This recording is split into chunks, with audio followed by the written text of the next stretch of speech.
Selalu membiarkan siswa bermimpi saat ujian. Semakin hebat mimpi mereka, semakin tinggi nilainya, dan proses bermimpi itu disiarkan langsung di seluruh internet. Karena ini adalah dunia yang rentan diserang oleh kehampaan, orang perlu menciptakan roh-roh perkasa dalam mimpi untuk bertempur. Ketika aku bermimpi dan menciptakan neraka Huaxia, suasana menyeramkan langsung membuat penonton gemetar ketakutan. Namun, pengawas ujian malah mengejek, mengatakan bahwa mereka belum pernah mendengar tentang neraka. Itu hanyalah penampilan kosong. Ternyata budaya Huaxia dunia ini mengalami kekurangan. Orang-orang tidak tahu tentang surga dan neraka serta mitos-mitos ini. Aku, seorang penjelajah waktu, menjadi satu-satunya pelaksana budaya Huaxia. Namun, saat ini, aku mengalami kecelakaan di upacara kebangkitan pencipta mimpi. Potensi spiritualku adalah tingkat S. Suasana nol. Orang-orang yang menyaksikan kebangkitan, termasuk guru, menyembunyikan keraguan mereka. Mungkinkah dia tidak pernah bermimpi sebelumnya? Suasana nenekku saat kualitas tidurnya buruk lebih baik dariku. Suasana mimpi secara langsung menentukan tingkat kesulitan menciptakan mimpi. Semakin tinggi suasananya, semakin mudah untuk meningkatkan tingkat penciptaan mimpi. Memiliki potensi tingkat S menunjukkan potensi masa depanku tidak terbatas. Namun, suasana yang sedikit itu berarti aku harus bekerja lebih keras daripada yang lain untuk mencapai ketinggian yang ideal. Orang ini sepertinya Su Emyu dari kelas 0 kelas 3 SMA. Kudengar dia adalah seorang jenius akademis yang sering mendapatkan nilai sempurna dalam ujian dasar-dasar penciptaan mimpi. Hehe, hanya tahu cara mengerjakan soal, apa gunanya? Jika tingkat mimpi tidak naik, kau hanya akan dibunuh oleh binatang buas luar angkasa. Bisikan di sekitarku tidak menarik perhatianku. Karena sebuah buku kuno tiba-tiba muncul di benakku, membangkitkan bakat unik, Huaxia kuno. Ketika orang lain terkejut dengan mitos atau pemandangan Huaxia yang kau ciptakan dalam mimpi, kau akan mendapatkan sejumlah kekuatan keinginan. Kekuatan ini dapat digunakan untuk meningkatkan tingkat pencipta mimpimu atau menciptakan mimpi yang lebih baik. Setelah membuka buku itu, aku terkejut menemukan bahwa buku itu mencatat semua budaya Huaxia, meliputi Pangu dan Nua dalam mitologi. Kaisar dalam sejarah, semua puisi termasuk di dalamnya. Bagus, bagus, bagus. Selama aku memegang naskah ini, suasana yang rendah tidak masalah. Ketika aku menciptakan konten yang tercatat dalam Huaxia kuno, Investiture of the Gods, Journey to the West, 3 alam surga, Pangu Nua, salah satunya saja, binatang buas luar angkasa kecil sama sekali bukan masalah. Namun, sebelum itu, aku harus menghadapi ujian masuk pencipta mimpi di depanku. Sifatnya mirip dengan ujian masuk perguruan tinggi di kehidupan sebelumnya. Perbedaannya adalah siswa terhubung ke mimpi melalui DreamNet dan memasuki suatu ruang. DreamNet diciptakan oleh seorang pencipta mimpi tingkat las dan mencakup mimpi super besar di seluruh dunia. Di dalamnya terdapat puluhan kota yang diciptakan oleh mimpi. Sebagai tempat unik bagi para siswa untuk mengikuti ujian bersama, para kandidat melakukan penilaian pencipta mimpi di bawah pengawasan ketat pengawas. Kandidat Su Emyu, potensi spiritual S, suasana pencipta mimpi nyaris mencapai ambang batas mekanis untuk berpartisipasi dalam penilaian. Apakah kau yakin ingin mengikuti penilaian? Setelah konfirmasi, kau akan memasuki DreamNet untuk kebangkitan profesional dan ujian masuk pencipta mimpi. Konfirmasi. Pikiranku berangsur-angsur diselimuti kabut, yang membuatku tenggelam ke dalam mimpi. Orang lain yang tidak berpartisipasi dalam seleksi menatap punggungku saat aku pergi dengan tatapan menyesal. Bagaimanapun, para kandidat dengan suasana nol hampir sama dengan kegagalan di mata mereka. Setelah keheningan singkat, aku dibangunkan oleh suara tua dalam mimpi. Aku segera menyadari bahwa aku berada di tempat yang kosong. Apakah ini area pengujian DreamNet? Pertanyaan penilaian tahun ini akan seperti apa? Kandidat Su Emyu. Nomor 3484, otorisasi kualifikasi ujian berhasil. DreamNet secara resmi menghasilkan nomor ujian untukku. Pada saat yang sama, para kandidat di berbagai wilayah terhubung ke DreamNet satu persatu dan memasuki ruang DreamNet bersama-sama untuk menerima penilaian. Ujian masuk pencipta mimpi diadakan secara langsung. Pengamat dapat mengamati penampilan setiap peserta setiap saat. Semua yang diciptakan peserta dalam jaringan mimpi dapat dilihat oleh dunia luar. Saya pikir ini lebih baik. Nanti, hal-hal yang saya ciptakan melalui peradaban Tiongkok kuno pasti akan mendapatkan banyak nilai kejutan. Ujian pembuat mimpi dimulai tepat waktu. Itu Zihan dari keluarga saya di ruang siaran langsung 16. Dia pasti akan mendapatkan hasil yang baik tahun ini. Banyak orang tua yang berharap anak mereka menjadi naga mengirimkan informasi anak-anak mereka di saluran publik. Namun, kebanyakan orang lebih cenderung mencari peserta ujian yang memiliki bakat luar biasa.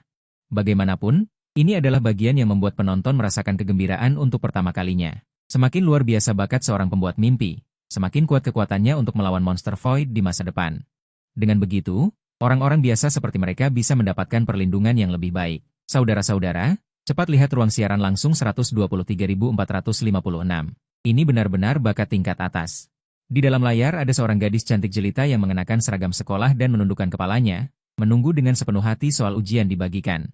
Penonton di luar dapat dengan jelas melihat bilah atribut di sampingnya. Nama, Jiang Honging. Level saat ini, F. Potensi spiritual, 1 ditambah, sangat mendekati S. Kesesuaian profesi pembuat mimpi, 89. Ya Tuhan, ternyata bakat level S. Aku sudah hidup selama ini dan ini pertama kalinya aku melihat potensi seperti ini. Kesesuaian profesi bahkan mencapai 89. Kecepatan kultivasi di masa depan akan sangat menantang. Tiba-tiba, dia meninggalkan teman-temannya beberapa kali lipat. Aduh, ini seniorku. Di sekolah kami, dia adalah tokoh besar tingkat dewa. Sementara sekelompok orang masih berdiskusi tanpa henti di ruang siaran langsung Jiang Honging. Sebuah rentetan komentar publik menarik perhatian sebagian besar orang. Mengejutkan, seorang peserta ujian level S muncul dalam ujian gabungan ini. Semua orang bisa pergi ke ruang siaran langsung 3438 untuk menontonnya. Bahkan ada level S. Seketika, kerumunan orang yang besar berbondong-bondong seperti air pasang. Membanjiri ruang siaran langsungku. Saat ini, aku sedang duduk bersila di tanah berusaha membangkitkan pembuat mimpi serangan. Baru saat ini aku benar-benar merasakan betapa sulitnya memiliki kesesuaian hanya 1%. Kombinasi bakat dan profesi pembuat mimpi. Progresnya sangat lambat. Tapi apa yang dilihat orang-orang di luar adalah berbagai penglihatan yang muncul di sekitarku saat aku terbangun. Beberapa orang melihat segel giok besar berwarna abu-abu dan merah, bertuliskan, menerima mandat dari surga, panjang umur dan kemakmuran.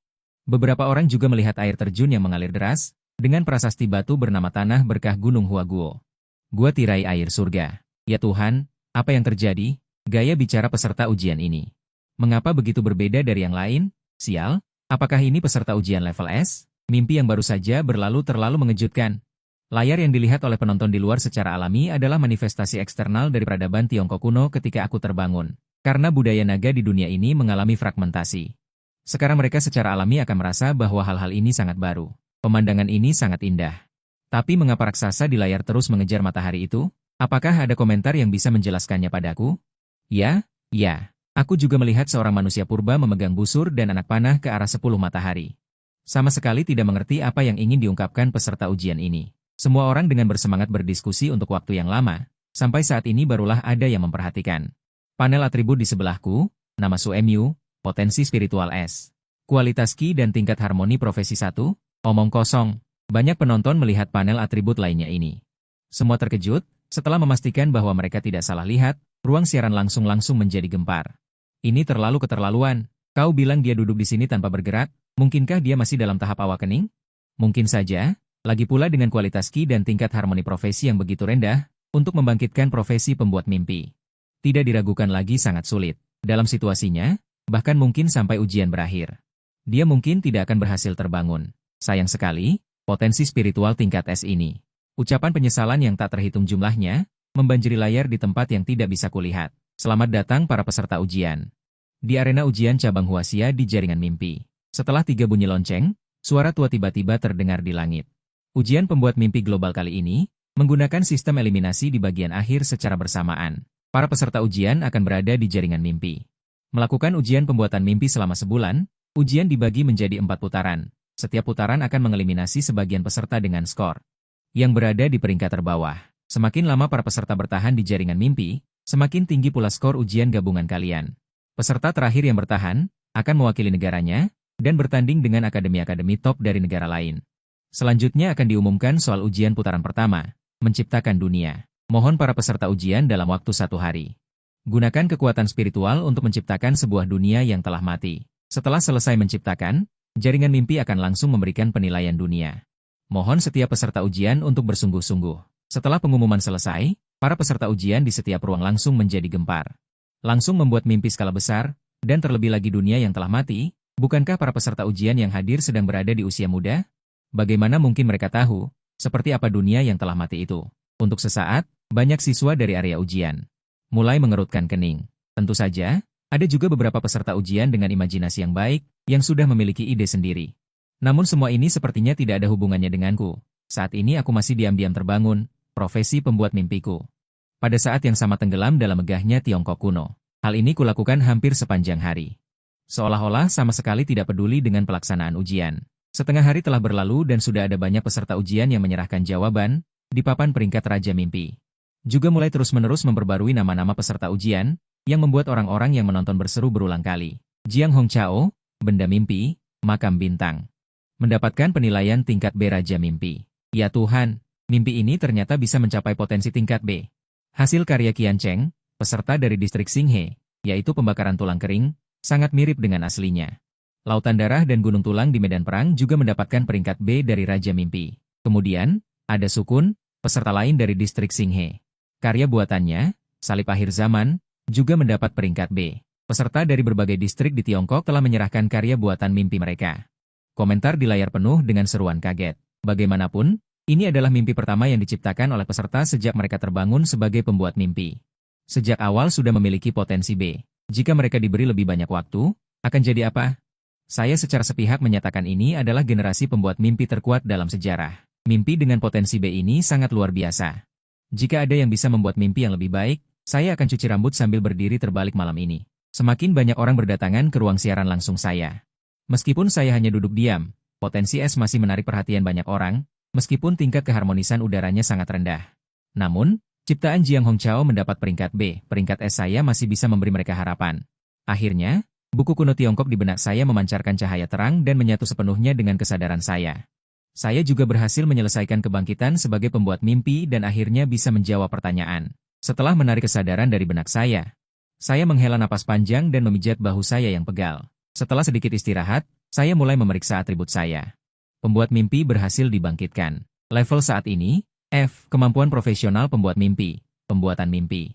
Dapat menghabiskan kekuatan mental untuk menciptakan segala adegan dan makhluk yang ada dalam pikiran. Kekuatan atau kelemahan mimpi. Tidak ada hubungan mutlak dengan level saat ini. Pembuat mimpi level F juga dapat menciptakan mimpi level S. Perbedaannya adalah tidak memiliki kekuatan mental yang cukup. Apakah soal tahun ini adalah menciptakan dunia yang mati? Saya bergumam pelan, lalu teringat akan ujian serius. Namun, 3/4 waktu sudah berlalu. Kebangkitan sialan ini menghabiskan begitu banyak waktu.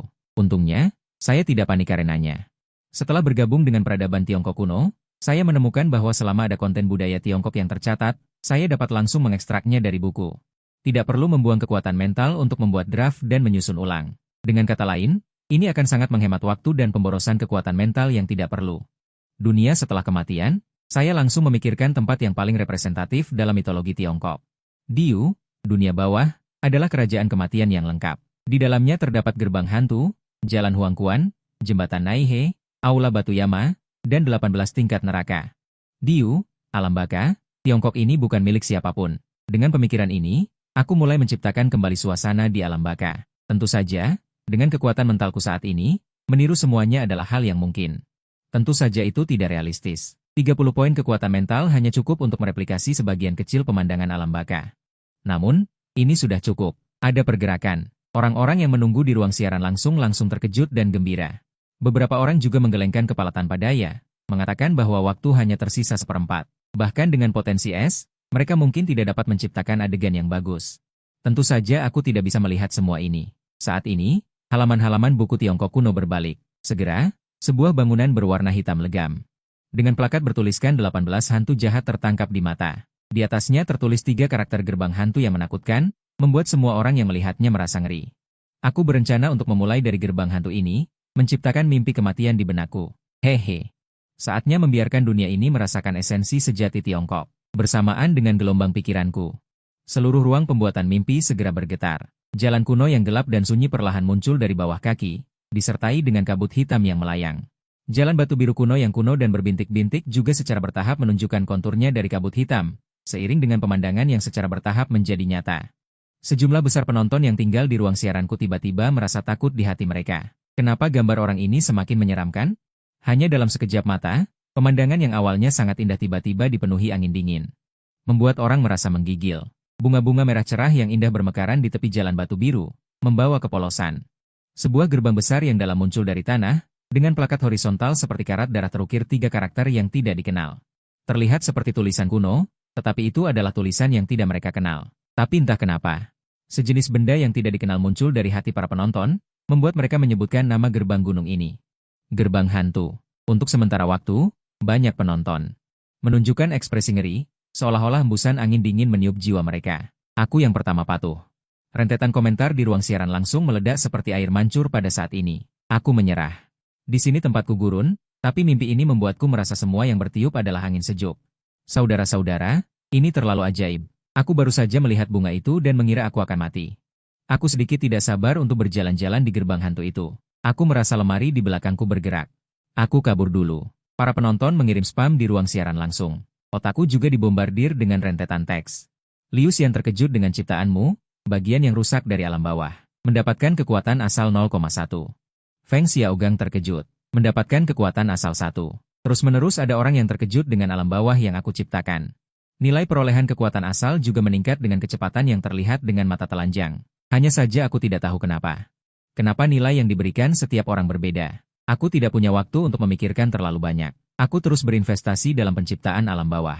Ketika 3 pemandangan gerbang hantu, Sungai Wangchuan, dan jembatan Naihe selesai diwujudkan, keringat dingin sudah mulai keluar dari kepalaku. Sepertinya kekuatan mentalku sudah hampir mencapai batas. Setelah dunia diciptakan, masih perlu mengandalkan kekuatan mental sendiri untuk mempertahankannya. Jika masih ingin menyempurnakan Diu, Huangquan Road dan jembatan Naihe yang telah dibuat sebelumnya, semuanya akan perlahan menghilang karena kurangnya dukungan kekuatan mental. Sayang sekali, Diu saat ini hanyalah puncak gunung es. Aku tidak tahu berapa nilai yang bisa kuberikan untuk Diu versi yang belum selesai ini. Aku menggunakan sisa kekuatan mentalku untuk memadatkan gumpalan kabut hitam menjadi muka sapi setengah jadi. Kemudian aku menyerahkan mimpi itu. Ruangan segera kembali ke keadaan semula. Tidak sampai 3 menit. Siaran ujian yang tadinya berhenti diperbarui, kembali mengumumkan, peserta ujian nomor 3484, Su Mu, dengan alat ciptaannya, Diu, memperoleh peringkat S. Hadiah 100 poin. Setelah siaran selesai, nama Su Mu langsung menempati puncak papan peringkat. Seketika seluruh tempat menjadi gempar. Ya Tuhan, ini peringkat S. Peserta ujian bernama Su Mu ini benar-benar menciptakan mimpi kematian dengan potensi peringkat S. Jika mimpi ini dipelihara dengan baik, di masa depan pasti akan menjadi senjata ampuh di medan perang kehampaan. Ketahuilah bahwa mimpi yang digunakan para siswa dan mahasiswa untuk ujian saat ini adalah ciptaan mimpi tingkat S. Para peserta ujian yang mengikuti ujian bersamaku juga terkejut. Semua orang bertanya-tanya siapa Su Mu ini, terutama mereka yang berada di peringkat atas. Mereka bisa mendapatkan peringkat B pada kreasi pertama mereka. Ini cukup untuk menunjukkan bahwa mereka adalah yang terbaik saat itu. Tapi bagaimana mungkin tiba-tiba muncul pendatang baru yang tak terduga? Begitu muncul, mereka langsung mendapatkan peringkat S. Siapapun akan merasa bahwa ini terlalu berlebihan. Seorang peserta ujian dengan nomor 125 memiliki sedikit kegelapan di wajahnya. Apakah Su Mu ini berasal dari keluarga besar? Menciptakan mimpi peringkat S pada kali pertama. Apakah itu kebetulan bertemu dengan mimpi dasar yang dikuasainya? Sialan. Peringkat pertama di setiap putaran ujian bisa mendapatkan hadiah. Sebelumnya kita semua mendapatkan peringkat B dan mungkin bisa dibagi rata. Orang ini muncul. Semua hadiah akan diambil olehnya. Ada juga peserta ujian yang membelalakan mata tidak percaya. Mimpi peringkat S bahkan perlu dipikirkan kakek untuk sementara waktu sebelum bisa dibuat. Bagaimana mungkin orang ini bisa melakukannya hanya dalam 1 hari? Orang-orang di luar, cepat panggil penilai profesional keluarga untuk merasakan Diu. Jika tidak mencapai level peringkat S, harus mengajukan keluhan yang baik tentang pihak penyelenggara ujian. Gadis itu berteriak ke kehampaan di depannya. Di tempat yang tidak bisa dia lihat, rentetan pesan terus bermunculan dengan tulisan, diterima. Dibandingkan dengan peserta ujian yang dalam keadaan tertutup, penonton yang berkeliaran di luar jauh lebih nyaman. Ruang siaran langsung 3484 dibanjiri oleh sejumlah besar pengunjung. Hanya saja sekarang mimpi telah diserahkan, hanya tersisa aku yang menutup mata dan memulihkan kekuatan mental di dalam adegan. Banyak adegan hanya bisa disampaikan oleh penonton setia di ruang siaran langsung dengan berteriak menggunakan pengeras suara. Pernyataan yang membuatku merasa ingin mati membuat penonton baru tercengang. Benarkah? Sebentar lagi setelah ujian selesai, karya mereka akan ditampilkan. Aku ingin melihat apakah yang disebut Diu ini. Benarkah sehebat yang kalian katakan? Ada banyak pembuat mimpi di sini.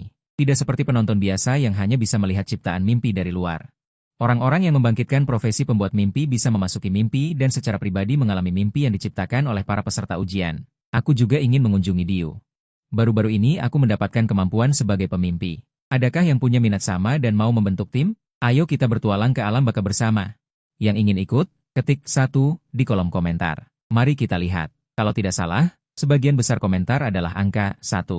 Aku melihat nilai kekuatan asliku terus bertambah, dan hatiku dipenuhi kebahagiaan. Dari mulai membangun Diu hingga menyerahkan penilaian.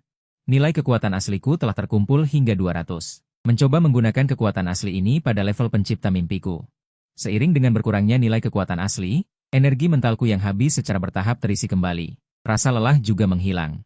Aku melihat lagi level pencipta mimpi saat ini, masih F, belum meningkat. Tapi energi mental telah meningkat dari 30 menjadi 32.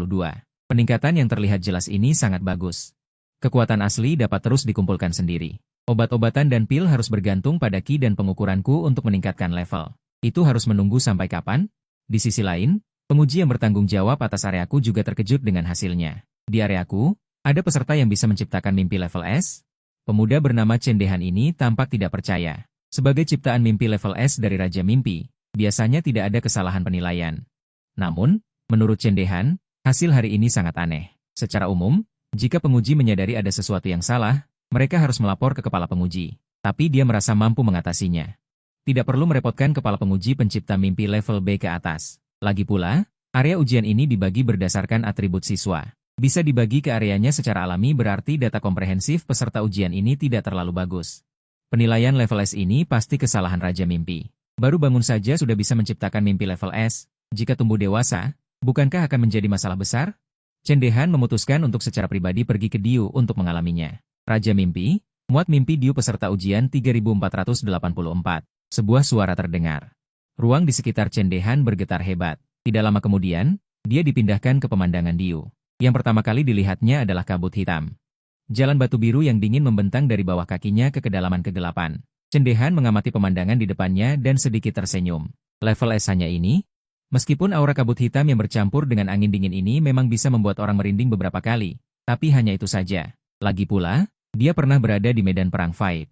Dia telah melihat banyak kekejaman antara hidup dan mati. Sedikit badai di depan matanya tidak akan membuatnya menjadi pengecut. Sepertinya Diu ini hanya memiliki reputasi palsu. Tepat ketika mata Cendehan menunjukkan penghinaan, dia tiba-tiba mendengar raungan dari belakangnya. Sudah hidup atau mati? Mengapa masih ragu-ragu? Suara tiba-tiba ini langsung membuat bulu kuduk Cendehan berdiri. Begitu dia berbalik, dia merasakan rantai besi hitam melili tenggorokannya. Yang dilihatnya adalah monster berkepala banteng bertubuh manusia yang diliputi aura kematian. Kepala banteng memegang rantai, wajahnya mengerikan, benar-benar postur aneh dari kehidupan yang merenggut jiwa. Ternyata itu adalah makhluk mimpi setengah jadi. Cendehan tiba-tiba merasakan hatinya bergetar. Firasat buruk langsung menyerbu hatinya. Awalnya, itu hanya adegan yang menggambarkan kematian, tidak ada bahaya sama sekali. Tetapi begitu ada makhluk mimpi, itu berbeda. Peserta ujian ini benar-benar menciptakan makhluk mimpi dengan energi mental yang berlebih sambil menyelesaikan adegan mimpi. Kekuatan mental macam apa yang bisa melakukan ini? Ekspresi Cendehan berubah drastis. Dia dengan cepat membuka mulutnya, ingin menghentikan mimpi itu. Tetapi rantai hitam di lehernya tiba-tiba mengencang. Monster berkepala banteng menarik ke belakang dengan kekuatan di tangannya. Hanya suara, bang, yang terdengar. Cendehan hanya merasakan tubuhnya menjadi ringan, terbang keluar mengikuti rantai monster berkepala banteng. Pada saat yang sama, rantai besi itu terbakar dengan asap hitam. Sensasi terbakar yang mendalam ke dalam jiwa menyebar dari hati Cendehan. Ketika dia mendongak lagi, dia menemukan orang yang persis sama dengannya berdiri di posisi sebelumnya. Namun, dirinya berubah menjadi kondisi jiwa yang transparan. Jiwanya benar-benar ditarik keluar dari tubuh oleh monster berkepala banteng di depannya ini. Ya Tuhan, sampai seperti ini. Ini benar-benar mimpi dengan potensi es sejati. Ekspresi Cendehan langsung berubah menjadi panik. Dia segera berusaha mengeluarkan suara seraknya untuk meminta bantuan Meng Wang. Meng Wang, tolong. Belum sempat dia menyelesaikan kata-katanya, ekspresi panik Cendehan sudah menjadi tenang. Pikiran-pikiran tentang meminta bantuan di benaknya juga menghilang dengan cepat seperti pasir hisap. Pada akhirnya, hanya ada satu pikiran yang tersisa. Aku sudah mati. Ya, aku sudah mati. Cepatlah jalan. Monster berkepala banteng itu menarik rantai sambil membentak. Kebingungannya yang semula sedikit ada juga menghilang seketika setelah dibentak oleh si kepala banteng. Dia hanya berjalan tanpa semangat menuju gerbang hantu, sambil terus-menerus menggumamkan kalimat, aku sudah mati. Dalam keadaan linglung, dia melewati gerbang hantu. Sepanjang jalan sampai di tepi sungai Wangchuan, perasaan sedih yang tak bisa dijelaskan langsung menghantam hati Cendehan. Ada dorongan kuat untuk menangis. Jembatan kecil 3 tingkat membentang melintasi sungai. Di bawah jembatan, ada banyak tentara hantu yang melayani di air sungai. Seolah-olah jika tidak hati-hati terjatuh dari jembatan, akan menjadi salah satu tentara hantu di sungai ini. Monster berkepala banteng berhenti di tepi jembatan, mulutnya bahkan melantunkan sebuah puisi. Lidah tembaga anjing besi makan dengan sungguh-sungguh, selamanya jatuh ke jurang kesengsaraan tanpa jalan keluar. Generasi muda. Jika semasa hidupmu memiliki banyak dosa, maka berjalanlah di bawah jembatan. Jika memiliki kejahatan seumur hidup, berjalanlah di jembatan tengah. Jika berbuat baik dan mengumpulkan pahala, menjadi orang baik, berjalanlah di atas jembatan. Pergilah. Setelah berkata demikian, rantai besi di leher Cendehan mengendur. Seluruh tubuhnya tanpa sadar berjalan maju. Masa lalu mulai muncul seperti melihat bunga dari atas kuda. Baru setelah dewasa, dia terbangun sebagai pencipta mimpi dan masuk ke Universitas Top. 2 tahun kemudian, dia sedikit berhasil. mengikuti mentor untuk bertarung di medan perang ruang hampa dan mengakhiri seekor monster raksasa luar angkasa. Seiring dengan terus munculnya masa lalu, pikirannya yang semula bingung juga sedikit pulih. Tetapi entah mengapa, dia merasa bahwa dia seharusnya bisa berjalan di atas jembatan. Pada saat yang sama, ada pikiran kuat yang muncul, mendorongnya untuk berteriak keras ke langit, "Pak Tua, selamatkan aku." Setelah kata-kata itu jatuh, sebuah batasan di dalam tubuh Cendehan dipatahkan. Sinar cahaya dari jiwa tubuhnya terbang keluar dan dengan cepat menyatu ke dalam jaringan mimpi. Di kantor Dewan Universitas Top Pencipta Mimpi, seorang lelaki tua berambut acak-acakan yang sedang minum anggur tiba-tiba memuntahkan anggur dengan suara, "Pu, celaka. Kentang mengalami kesulitan." Kemudian sosok emas muncul begitu saja di neraka. Ini akhirnya berhasil menarik Cendehan dari jembatan Naihe. "Huhu, Pak Tua, akhirnya kau datang." Mimpi siswa ini benar-benar abnormal. Neraka ini benar-benar memiliki sesuatu. Lihatlah dirimu yang tidak berguna itu. Orang tua itu juga mulai mengamati lingkungan neraka. Dia tidak bisa menahan diri untuk tidak mengagumi imajinasi siswa ini. Benar-benar menakjubkan. Bahkan ada makhluk mimpi yang kuat seperti monster berkepala banteng. Jika ini tidak berada di dalam ruang jaringan mimpi untuk ujian, aku harus berusaha keras untuk menekannya. Apakah ini benar-benar bisa dilakukan oleh siswa yang baru saja terbangun? Yang tidak mereka ketahui adalah, ini sebenarnya sepenuhnya aku tiru dari Tiongkok kuno. Ding Chengde, terima kasih atas karya mimpi Anda, versi tidak lengkap dari neraka. Merasa sangat ketakutan, kekuatan asal bertambah 200. Chen Fengqiu terhadap ciptaanmu, versi tidak lengkap dari alam baka. Merasa terkejut, kekuatan asal bertambah 500. Aku seperti mendapatkan pelanggan besar. Melihat nilai kekuatan asal milikku tiba-tiba naik, aku langsung mengerti bahwa jumlah perolehan kekuatan asal ini dinilai berdasarkan kekuatan orang yang terkejut. Orang bernama Chen Fengqiu ini benar-benar hebat. Pasti tokoh besar. Nol kan? Aku tidak langsung menggunakan kekuatan asal ini, melainkan menyimpannya untuk menciptakan mimpi yang lebih baik di kemudian hari. Ujian penciptaan mimpi pertama ini juga berakhir dengan keterkejutan dari kepala penguji. Selanjutnya adalah pengumuman hasil ujian. Semua peserta dengan total poin di bawah 30 akan dieliminasi. Level S 100 poin, level B 80 poin, dan seterusnya. Tentu saja, mimpi S level milikku akan mendapatkan hadiah 100 poin sebagai contoh. 100 peserta teratas juga akan mendapatkan hadiah tertentu, dan mimpi yang diciptakan oleh 100 siswa teratas. Semua akan dibuka untuk umum dalam waktu 3 hari. Para pembuat mimpi yang tertarik dapat membayar sejumlah uang untuk berkunjung. Mendengar ini, seluruh tubuhku langsung bergetar. Mimpi yang dibuka untuk umum pasti akan mengejutkan lebih banyak orang. Bukankah nilai kekuatan asalku akan naik dengan cepat saat itu? Sambil berpikir, pengumuman khusus terbaru telah diterbitkan.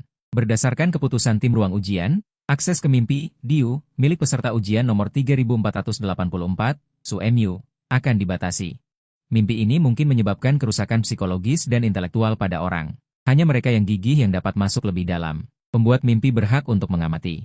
Begitu pengumuman ini keluar, kehebohan kembali terjadi. Bahkan pihak penguji pun mengatakan hal yang sama. Ini sudah cukup membuktikan betapa berharganya DIU yang kumiliki. Meskipun ada ambang batas yang ditetapkan, ini bagaimanapun juga adalah mimpi S-level yang diciptakan oleh seorang peserta. Untuk sesaat, banyak keluarga mulai mengatur orang untuk masuk dan melakukan inspeksi.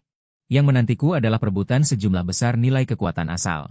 Mengenai gagasan seseorang untuk mereplikasi alam baka setelah mengamatinya.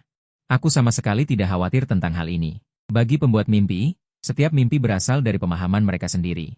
Bahkan jika pengamat mereplikasi DIU, alam baka, dengan sempurna, efek yang dihasilkan hanya akan meniru dan tidak akan mencapai 1/10 dari versi asli DIU. Tidak lama kemudian, aku menerima hadiah pertama yang dikirim oleh pihak penguji, ladang bintang penciptaan mimpi. Ladang bintang mimpi yang dapat disimpan di dalam lautan kesadaran seseorang dan memiliki fungsi menyimpan benda-benda ciptaan mimpi. Setelah membaca pengantar ini, mataku berbinar. Aku pernah mendengar tentang benda ini sebelumnya. Ini adalah alat penciptaan mimpi yang diciptakan oleh pembuat mimpi tingkat pertama, setara dengan dunia kecil. Dengan benda ini, aku bisa menyimpan DIU yang telah kurancang dengan cermat di dalamnya. Aku tidak perlu khawatir akan menghilang karena kekurangan kekuatan mental untuk mempertahankannya. Ketika dibutuhkan, aku bisa mengeluarkannya dari sana. Ini hanyalah artefak bagi pembuat mimpi tingkat rendah. Dengan benda ini, ronde pengujian berikutnya bisa lebih mudah. Ini membuatku menantikan hadiah selanjutnya. Saat orang-orang yang dieliminasi pergi dari mimpi dengan putus asa. Ronde pengujian pertama ini juga berakhir. Ujian berikutnya akan diadakan dalam 3 hari. Saat menerima hal-hal yang perlu diperhatikan. Aku penuh dengan keraguan tentang isi ujian. Karena kita semua akan dikirim ke tempat bernama Kota Mimpi. Dengan kata lain, dalam 3 hari sebelum ujian ini, kita semua akan tinggal di kota mimpi. Dan masalah ini dengan jelas menunjukkan bahwa siswa dengan poin di atas 30 dalam 3 hari baru bisa mengikuti putaran ujian berikutnya, Dan sekarang siswa dengan skor di bawah 30 sudah tersingkir semua. Jelas ada sedikit kontradiksi dalam aturan ini. Dengan kata lain, sangat mungkin kita akan menghabiskan poin di kota mimpi. Mungkin kota mimpi ini juga merupakan bagian dari ujian kali ini. Sambil berpikir, tubuhku sekali lagi diselimuti kabut dan tertidur. Saat aku bangun lagi, aku sudah berada di bus menuju kota mimpi. Aduh, jangan tidur semuanya. Kota mimpi sudah sampai, bangun semuanya. Sebuah suara kasar mengganggu tidur para siswa di dalam bus. Turun semua. Aku masih harus menarik perjalanan berikutnya. Apa yang terjadi akhir-akhir ini? Tiba-tiba ada begitu banyak orang yang datang. Aku membuka mata dengan bingung dan menemukan sekelilingku penuh dengan siswa yang sama bingungnya denganku. Jelas mereka semua adalah peserta ujian yang lulus tes pertama secara kolektif. Beberapa siswa tidak tahan dengan kekasaran sopir dan membalas dengan beberapa keluhan. Ketika mereka melihat dengan jelas bahwa yang berdiri di depan mereka adalah pria kekar, berkulit gelap, dan berwajah garang, satu persatu mereka menundukkan kepala dan layu. Tetapi pria itu tidak berniat melepaskan mereka begitu saja. Dia menunjuk beberapa orang dan berkata, "Kalian beberapa, ongkos bus kali ini 10 poin. Ongkos bus untuk orang lain 5 poin. Bayar poinnya baru bisa turun dari bus." Begitu kata-kata ini keluar, seluruh tempat menjadi gempar. Ternyata ongkos bus saja harus 5 poin. Benar saja, seperti yang aku duga, di kota mimpi ini, semua harus dilakukan dengan poin. Karena naik taksi saja membutuhkan 5 poin, maka biaya makan, pakaian, tempat tinggal, dan transportasi setelah memasuki kota mimpi mungkin akan lebih tinggi. Beberapa siswa yang berada di ambang batas langsung putus asa. Jika mereka tidak dapat mengumpulkan 30 poin dalam 3 hari, mereka bahkan tidak akan memiliki kualifikasi untuk memasuki ujian kedua. Sopir itu dengan tidak sabar melirik seluruh tempat. 5 poin tidak akan merenggut nyawa kalian. Cepat turun dari bus, daripada mengeluh. Lebih baik cepat pergi ke kota mimpi dan mendapatkan poin. Aku menghitung mundur 5 angka. Orang yang tidak bangun dari kursinya. Patah tangan atau kaki, aku tidak bertanggung jawab. Para siswa tidak punya pilihan selain turun dari bus dengan hati-hati, dan dengan ekspresi sedih menggesek poin yang sesuai saat melewati sopir. Aku tidak tahu bahwa mobilku mengalami hal seperti itu. Puluhan ribu peserta ujian yang berkumpul menghadapi masalah biaya perjalanan. Adegan ini sedang disiarkan ke dunia luar dalam bentuk siaran langsung. Orang tua yang sedang menonton siaran langsung tidak bisa menahan diri untuk tidak menjadi tegang. Saat merasa khawatir, mereka melihat seseorang berbicara dengan sengit di saluran obrolan umum. Saudara-saudara, peserta ujian di ruang siaran langsung 3438 benar-benar curang. Mengapa SUMU ini tidak perlu membayar biaya perjalanan? Kata-kata ini mengejutkan semua orang. Tunggu, mengapa nama SUMU ini terdengar familiar? Ketika aku turun dari bus, sopir yang awalnya terlihat garang itu langsung menunjukkan senyum ramah. Adik kecil, kamu sudah bekerja keras di sepanjang jalan. Biaya perjalananmu dibebaskan saja. Ayo, ini belasan poin. Anggap saja ini hadiah perkenalan dari kakak. Penonton di ruang siaran langsung yang melihat adegan ini menjadi gempar. Ini tidak adil. Mengapa Zihanku harus membayar 5 poin? Kecurangan? Apakah harus sejelas ini? Tepat ketika penonton ribut ingin melaporkan. Beberapa pesan di bilah komentar berikutnya membuat mereka terdiam. Jiang Hongtao dari distrik Xinghe juga tidak perlu membayar biaya tol. Sopir itu memberinya 5 poin sebagai hadiah perkenalan. Di tempatku juga sama. Sepertinya 100 peserta ujian teratas di wilayah ujian Tiongkok semuanya diberi 5 poin. Hanya SUMU, yang berada di peringkat pertama, yang diberi belasan poin. Ternyata dia adalah SUMU, juara pertama kali ini. Orang-orang yang baru pertama kali masuk ke ruang siaran langsungku langsung mengerti. Hadiah ini pantas didapatkan oleh orang di atas, oke? Kalau kau hebat, coba juga dapatkan peringkat 100 besar. Orang-orang yang belum turun dari kendaraan pun langsung menatapku dengan iri. Namun, aku justru mengerutkan kening, merasa akan mendapat masalah besar. Setelah menerima poin ini, apa yang harus kubayar? Pintar? Aku suka berbicara dengan orang pintar sepertimu. Setelah memuji, sopir itu mengeluarkan selembar kertas dari sakunya. Semua yang perlu dikatakan sudah ada di atas. Setelah membacanya, keputusan ada di tanganmu. Tentu saja, aku yakin kamu tidak akan melewatkan kesempatan untuk mendapatkan poin ini. Setelah mendengar itu, aku menerima kertas itu dan mengucapkan terima kasih, lalu buru-buru turun dari mobil. Lagi pula, hanya aku yang mendapat hadiah di saat begitu banyak orang membayar biaya jalan. Untuk menghindari masalah yang tidak perlu, aku hanya bisa segera meninggalkan lokasi. Akhirnya, aku samar-samar mendengar suara tawar-menawar antara peserta ujian dan sopir di belakang. Banyak omong kamu. Selesaikan pembayaran poin saat turun dari mobil. Lumayan untuk memulihkan tenaga. Daerah Mengceng ini sangat dingin. Banyak peserta ujian terus menggosok-gosok tangan mereka dan menghabiskan energi mental untuk menciptakan beberapa pakaian untuk diri sendiri. Inilah keuntungan menjadi seorang pembuat mimpi. Mampu membuat mimpi kapan saja dan di mana saja. Selama output kekuatan mental dijaga dengan baik, ciptaan mimpi akan terus muncul di dunia nyata. Aku berbaur di antara kerumunan dan berjalan maju. Tidak lama kemudian, aku melihat tembok kota-kota Meng yang menjulang tinggi. Semua, lihat, Aturan kota Meng tertulis di tembok kota. Seorang siswa berteriak di tengah kerumunan. Semua orang mendongak dan melihat beberapa baris tulisan kuno terukir di tembok kota. Selamat datang para peserta ujian di kota Meng. Kalian akan bertahan hidup selama 3 hari di kota Meng. Poin harus lebih dari 30. Baru memenuhi syarat untuk memasuki babak ujian berikutnya. Setelah memasuki kota Meng, pastikan untuk mematuhi aturan berikut. 1.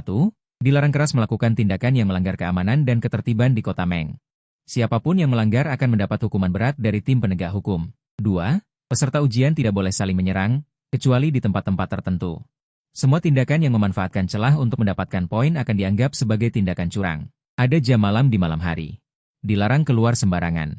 Orang yang tidak mematuhi aturan akan dihukum. 5. Aturan di atas hanya berlaku untuk siang hari. 4. Aturan pertama terlihat cukup normal. Tetapi apa-apaan item terakhir ini? Aku punya firasat. Dalam 3 hari ke depan, kota Meng ini mungkin tidak akan damai. Jika ada yang merampok poin di malam hari. Aku, si juara pertama ini, mungkin adalah orang yang paling membuat penasaran. Sepertinya aku harus segera membangun kembali alam baka. Kali ini, aku jamin versinya akan lengkap. Orang lain keluar membakar dan merampok di malam hari. Aku keluar di malam hari mempekerjakan bawahan untuk memanen jiwa. Seharusnya tidak ada masalah. Entah aku paham atau tidak dengan aturan ini. Para siswa di sekitarnya yang poinnya rendah langsung menunjukkan ekspresi terkejut setelah mengerti. Sial, aku hanya punya 30 poin. Jika aku tidak mendapatkan cukup poin dengan bekerja di kota Meng. Apakah aku juga harus menjadi perampok? Aku sama sekali tidak bisa mengalahkan orang-orang yang peringkatnya tinggi. Sial. 3 hari di kota Meng ini jangan-jangan putaran ujian kedua? Tepat ketika semua orang berdiskusi, tiba-tiba seorang siswa berteriak. Apakah ada peserta ujian dari distrik Jiangzhou? Di sini mencari rekan tim dari distrik Jiangzhou, dari sekolah menengah pertama Jiangzhou. Potensi mental Kuce, tingkat keselarasan Ki66. Mencari 4 rekan tim dengan tingkatan yang sama. Mari kita bertahan selama 3 hari ini bersama. Mendengar ini, yang lain langsung menjadi bersemangat. Poin yang cukup bisa bekerja sama melawan orang lain, sangat meningkatkan peluang bertahan hidup, meskipun peraturan tidak mengizinkan ini. Tetapi tidak ada larangan berarti ada ruang untuk bermanuver. Jika ada yang mencoba berbuat curang, mereka harus mempertimbangkan apakah tinju mereka cukup besar. Oleh karena itu, di gerbang kota Meng muncul pemandangan kelompok-kelompok kecil. Hanya sedikit yang meninggalkan kerumunan. Berjalan menuju kota. Aku tidak berencana mencari rekan tim. Dengan poin yang kumiliki saat ini, seharusnya cukup untuk bertahan selama 3 hari. Jika identitas peringkat pertama terungkap karena membentuk tim, itu akan sangat merugikan. Tepat ketika aku hendak meninggalkan kelompok besar. Suara bising datang dari gerbang kota Meng. Sekelompok mobil yang menjual makanan melaju ke arah kami. Ayam rebus, bebek rebus, sate. Berbagai makanan harum dikeluarkan untuk dijual. Sate kambing 5 buah untuk 1 poin. Para pedagang kecil mulai berteriak. Tidak lama kemudian, gerbang kota Meng ini menjadi dunia kecil. Beberapa siswa yang kurang sabar sudah tidak sabar untuk mencoba. Anak-anak pasti lapar. Mie goreng 1 mangkuk 1 poin. Maukah? Hanya dengan makan kenyang kita bisa memiliki kekuatan. Mendengar ini, beberapa siswa mulai berjalan menuju berbagai pedagang. Lagi pula, kita harus tinggal di kota Meng ini selama 3 hari. Konsumsi poin tidak bisa dihindari. Ditambah lagi 1 poin juga tidak banyak. Kebanyakan orang di sini masih mampu membayar. Paling-paling, setelah memasuki kota Meng, mereka akan bekerja untuk mendapatkannya kembali. Sekelompok orang mulai berbelanja dengan pemikiran seperti itu. Tentu saja, banyak juga siswa yang menahan godaan dan diam-diam berjalan menuju kota. Aku mengamati pemandangan ini dan mulai berpikir. Aku merasa para pedagang ini adalah umpan yang dilemparkan oleh pihak ujian. Tujuannya adalah untuk menemukan cara menghabiskan poin di tangan kita. Untungnya aku tidak lapar sekarang. Setelah mengabaikan aroma menggoda di udara, aku juga memasuki kota. Di jalan, aku juga melihat beberapa rambu. Toilet belok kiri dari sini. 2 poin sekali pakai. Ada juga beberapa bibi dengan ban lengan merah berkeliaran di gerbang kota. Banyak papan yang bertuliskan, membuang sampah sembarangan. Denda 2 poin sekali. Ternyata jebakannya ada di sini. Para penonton di ruang siaran langsungku, melalui sudut pandangku. Setelah melihat semua ini, mereka semua bercanda. Jika orang-orang yang membeli makanan ringan itu membuang sampah sembarangan di belakang, bibi-bibi yang mengelola kota ini pasti akan memberi mereka pelajaran. Pikiranku saat ini mirip dengan mereka. Namun, bagaimanapun keadaan mereka di masa depan, itu tidak ada hubungannya denganku. Setelah memasuki kota, seorang anak laki-laki kurus keluar dari sampingku. Wajahnya juga menunjukkan senyum menjilat. Ada apa? Tanpa menunggu dia mendekat. Aku mundur selangkah dan bertanya dengan waspada. Kak, jangan khawatir, aku tidak datang untuk menipumu. Ini pasti hal yang baik. Anak laki-laki itu menunjuk ke sudut jalan. Bisakah kita bicara sebentar? Mungkinkah ini percakapan khusus yang dipicu karena aku memiliki banyak poin? Aku berpikir seperti ini, tetapi tetap dengan waspada datang ke lokasi yang ditentukan. Kamu bisa memanggilku ular kecil. Aku adalah penunjuk jalan serba bisa di sini. Hanya melayani pelanggan besar dengan 60 poin atau lebih. Aku bisa menjawab 3 pertanyaan kecil sehari-hari. Kak, kamu hanya perlu memberiku 5 poin. Misalnya, rahasia yang berhubungan dengan akomodasi. Atau mungkin di mana saya bisa mendapatkan lebih banyak poin. Selama saya tahu, saya pasti akan menjawab, bahkan jika pertanyaan yang tidak saya ketahui akan membuang kesempatan. Tentu saja, ada satu kalimat yang tidak sepenuhnya benar dalam 3 pertanyaan ini, dan ini perlu dibedakan sendiri. Setiap siswa hanya menikmati perlakuan ini di awal. Kak, bahkan jika kamu bertemu denganku dalam beberapa hari ke depan, kamu tidak akan mendapatkan perlakuan sebaik ini lagi, kata bocah bernama Xiaoxie, dengan tidak sabar menggosok tangannya. Kak, bagaimana kalau adikmu ini membuka lapak? Juru petunjuk segalanya, 5 poin untuk 3 pertanyaan sehari-hari. Dan hanya perlakuan yang ada di awal, saya tidak banyak ragu, mengangguk padanya dan membayar 5 poin. Jika kata-kata Xiaoxie benar, maka poin ini sangat berharga. Oke, Kak, silakan mulai bertanya. Ekspresi Xiaoxie bersemangat, selama aku tahu, aku pasti akan menjawab. Ceritakan tentang rahasia Diu yang kamu ketahui. Saya mengajukan pertanyaan pertama, Xiaoxie berpikir sejenak dan menjawab, jarang ada orang luar di balai Mengceng kami. Satu-satunya hotel dalam arti sebenarnya adalah hasil renovasi dari penjara tempat mengurung monster bintang raksasa sebelumnya. Tetapi rahasia tentang Diu ada di sini. Kondisi renovasi penjara terbatas, hotel hanya dapat menampung 3.000 peserta ujian, dan sisanya hanya dapat tinggal di homestay di luar. Tapi kakak harus percaya padaku. Dia menatapku dengan serius saat mengatakan ini, orang luar yang tinggal di homestay di Mengceng pada malam hari. Bukanlah hal yang baik, saya mengangguk, mulai mengumpulkan informasi yang efektif, satu-satunya hotel yang sebenarnya hanya ada satu. Dan jumlah orang yang dapat ditampung terbatas, sisanya hanya dapat tinggal di rumah orang lain, menumpang tidaklah baik. Mengceng ini benar-benar menarik, di mana saya bisa mendapatkan poin dengan aman dan dengan keuntungan maksimal? Saya mengajukan pertanyaan kedua. Dan menekankan kata aman, kakak bereaksi sangat cepat, langsung tahu godaan saya sebelumnya. Xiaoxie terkekeh, ada 2 cara untuk mendapatkan banyak poin. Pertama, keluar pada malam hari. Kedua, berpartisipasi dalam pertarungan pembuat mimpi, yang juga sering disebut pertarungan tinju ilegal. Percayalah padaku. Tidak ada cara yang lebih cepat untuk mendapatkan poin selain ini. Yang pertama berbahaya bagi jiwa, yang kedua paling banter hanya cacat setengah. Poin dapat dihabiskan untuk memulihkan diri, jadi relatif aman. Pertarungan pembuat mimpi? Aku sedikit berpikir, ini seharusnya sesuai dengan aturan kedua. Peserta ujian tidak boleh saling menyerang. Kecuali kalian berada di tempat tertentu, jelas arena pertarungan pembuat mimpi ini adalah tempat tertentu.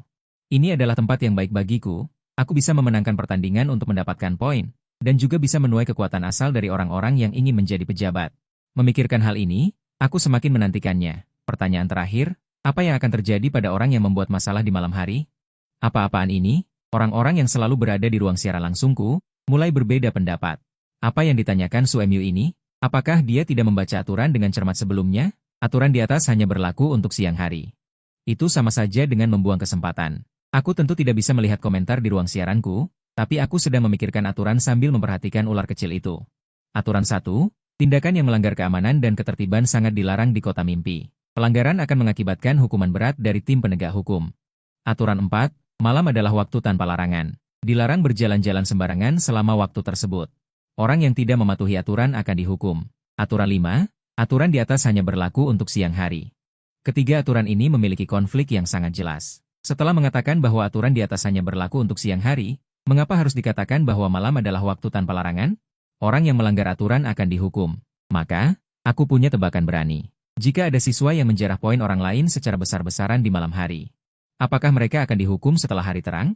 Bagaimanapun, mereka telah melanggar aturan pertama dan keempat di siang hari. Aturan malam tidak berlaku, dan akan segera dihitung setelah hari terang. Inilah jebakan aturan yang aku duga. Tujuannya adalah untuk memancing peserta ujian untuk mengambil risiko di malam hari. Aku mengajukan pertanyaan terakhir kepada ular kecil itu berdasarkan tebakan ini. Ular kecil itu jelas terkejut setelah mendengar ini. Dia berpikir sejenak sebelum menjawab, "Yah. Bagi peserta ujian, tidak ada aturan di malam hari." Jawabannya sangat ambigu. Aku tidak terlalu mempermasalahkannya. Ular kecil itu memberiku peta kota mimpi, lalu berbalik dan pergi. Aku merasa sedikit terkejut setelah membuka peta itu. Ada 2 tanda di peta. Satu adalah tempat menginap, dan yang lainnya adalah tempat tinju ilegal. Yang membuatku terkejut adalah kedua tempat ini tumpang tindih. Artinya, tempat ini adalah hotel sekaligus arena tinju ilegal untuk mendapatkan poin. Aku mengalami serangkaian kejadian begitu tiba di kota mimpi. Tapi apa hubungannya tempat ini dengan ujian putaran kedua? Aku datang ke tempat yang ditandai di peta dengan membawa pertanyaan. Begitu masuk, Aku melihat beberapa siswa yang mengenakan berbagai macam pakaian berkabung duduk terpencar. Tampaknya beberapa orang yang lebih dulu tiba di kota telah menemukan lokasi hotel. Aku pergi ke meja depan dan melihat harga kamar hotel. Kamar single 8 poin per hari. Kamar single mewah termasuk prasmanan 15 poin per hari. Suite VIP, termasuk 3 kali makan mewah dan layanan khusus hotel. 30 poin per hari. Hanya tersedia untuk orang dengan 70 poin atau lebih. Keterangan khusus. Semua kamar di hotel ini hanya untuk satu orang. Setelah pukul 6 malam, jika ditemukan lebih dari satu orang, konsekuensinya akan ditanggung sendiri. Harganya sangat mahal. Orang-orang di ruang siaran langsung juga heboh melihat harga ini. Kamar single termurah pun 8 poin per hari. Hotel di kota mimpi ini terlalu mahal. Kamar single mewah selama 3 hari 45 poin. Jika anakku berani menginap di hotel ini. Setelah ujian, akan kupatahkan kakinya. Ngomong-ngomong, apakah hanya aku yang peduli dengan layanan khusus itu? Apakah itu benar-benar tidak senonoh? Segera, pertanyaannya terjawab. Aku datang ke meja depan dan bertanya kepada gadis yang bertugas menerima tamu. Layanan khusus apa yang ada di suite VIP kalian? Siapa sangka petugas meja depan hanya tersenyum dan menunjuk peta di tanganku. Pak, barang yang Anda cari ada di sini. Sepertinya firasat saya benar, tempat untuk panggung ruang mimpi itu memang di sini. Sewa kamar VIP untuk 1 hari. Saya langsung membayarnya tanpa ragu. Ya Tuhan. 30 poin sehari. Dia membayarnya begitu saja? Orang-orang di ruang siaran langsung heboh. Bahkan peringkat pertama pun tidak seboros ini. Para siswa di aula terkejut dan menoleh. Ternyata ada yang menempati kamar VIP. Ya Tuhan, mungkinkah dia orang penting dengan nilai di atas 70? Saya tidak menghiraukan mereka, mengikuti petunjuk menuju kamar VIP. Setelah melihat sekeliling, akhirnya saya menemukan surat undangan di atas meja. Di atasnya tertulis dengan huruf besar, panggung impian, dan tertera waktunya. Dibuka pukul 3 sore, selamat datang. Tidak disangka, memang seperti ini. Membeli kamar VIP jelas merupakan pilihan nekat. Jika orang yang membeli tidak dapat memperoleh biaya kamar yang berlebihan dalam 1 hari, maka bagi peserta ujian, itu akan menjadi kerugian besar. Saya melihat waktu sekarang, dan saya memulai rencana hari ini. Pertama, bermimpi di kamar, lalu pada pukul 3 sore, menyimpan mimpi ke ladang bintang impian dan membawanya ke arena guntur. Setelah merencanakan semuanya, saya mengeluarkan kertas yang diberikan Xia Ce saat perpisahan. Setelah dibuka, ternyata adalah tugas pengawalan. Mengawal 70 poin di suatu lokasi di bintang kehilangan. Tujuan akhirnya adalah di luar kota mimpi. Waktu, pukul 12 malam. Imbalannya lebih dari 40 poin. Melihat angka ini, jantungku berdebar. Sungguh jumlah yang menggiurkan. Terlalu banyak hingga sulit untuk ditolak. Setelah dipikir-pikir, tugas ini memiliki masalah yang jelas. Jumlah yang besar juga membuktikan bahwa tingkat kesulitan tugas ini pasti tidak rendah. Namun, saya tetap akan memilih untuk pergi. Meskipun pukul 12 malam bukan hal yang baik bagi orang lain, tetapi bagi saya, ini adalah waktu yang terbaik. Saya bisa menyelesaikan tugas untuk mendapatkan poin, dan juga membebaskan dunia bawah untuk memanen energi. Ini sangat bagus. Sudah diputuskan. Sore hari di arena, malamnya melanjutkan rencana. Tepat pukul 12, saya akan mengerjakan tugas pengiriman barang. Hari ini sudah terjadwal dengan sangat padat. Setelah semuanya siap, saya mulai menata kembali alam baka. Lempengan batu berwarna hijau kebiruan dan gerbang hantu yang megah menjulang tinggi. Entah karena ini kali kedua aku menciptakan adegan yang sama. Kali ini energi mental yang dibutuhkan jauh lebih kecil. Perlahan-lahan, saya sudah menciptakan Minotaur secara utuh.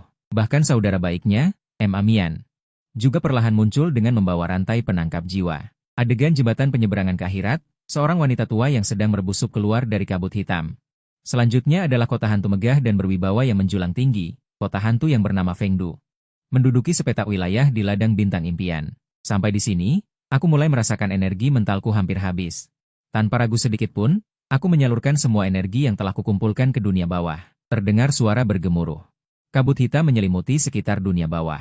Jalan menuju akhirat yang semula kosong dipenuhi banyak sekali jiwa yang tampak ketakutan. Di depan gerbang neraka yang dipaksakan, tangisan hantu terdengar tanpa henti. 18 iblis muda bertaring berjaga dan berpatroli di sekeliling. Seorang hakim dengan jubah hitam dan ekspresi serius, memegang pena pengait, duduk di balai garam kota Fengdu. Yang kupegang adalah pena hakim dan buku kehidupan dan kematian.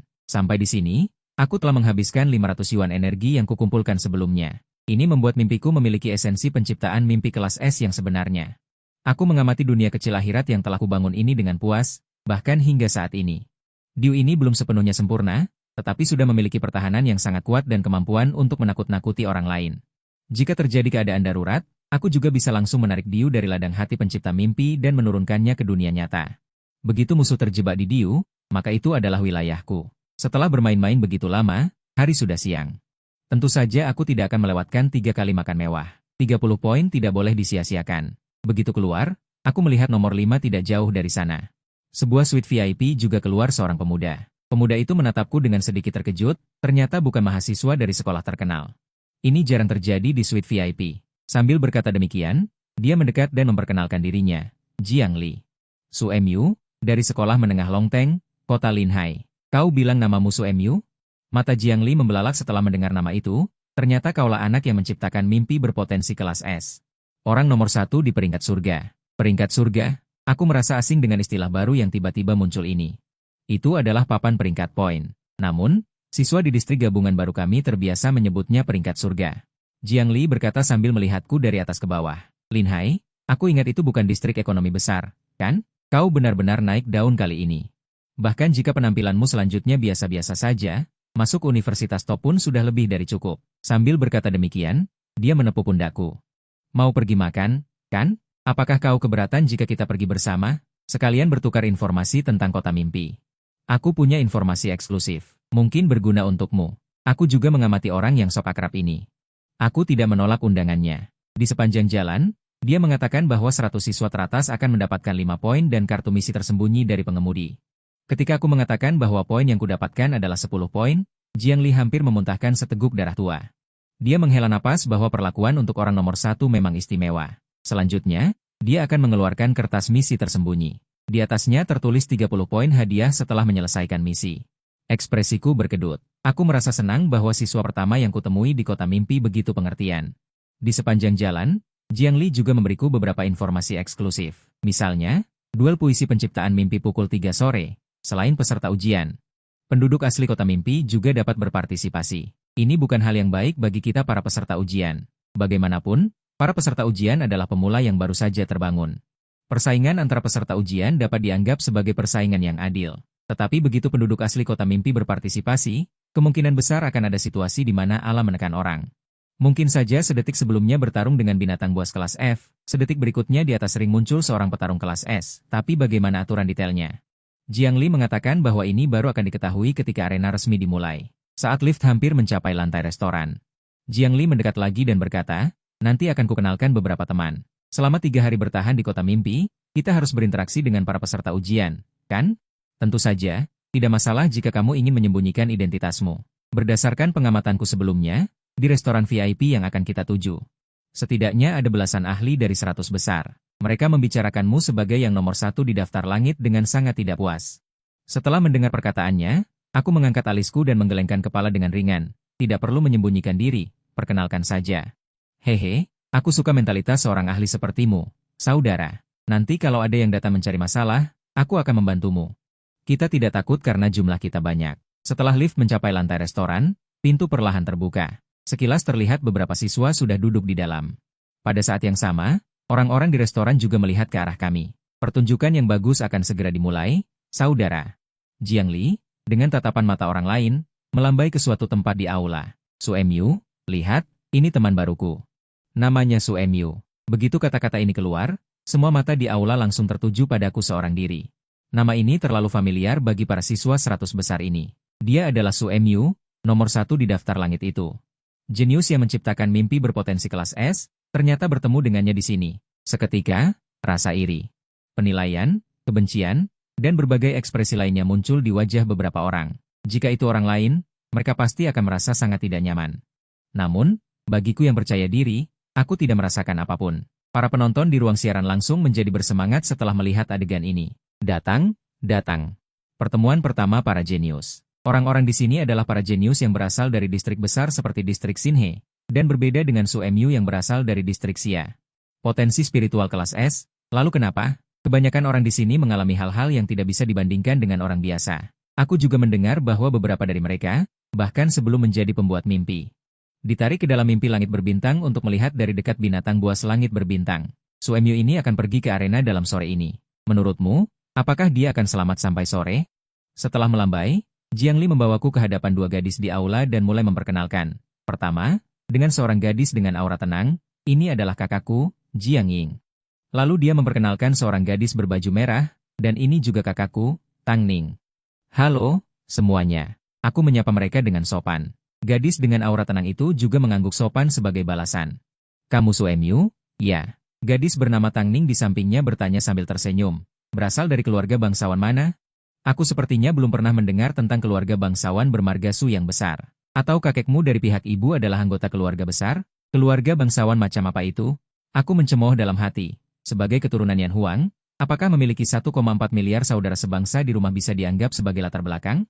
Di permukaan, aku tersenyum ramah. Siswa biasa, tidak punya latar belakang. Setelah mendengar bahwa aku adalah siswa biasa, Tang Ning menatap Jiang Li dengan bingung.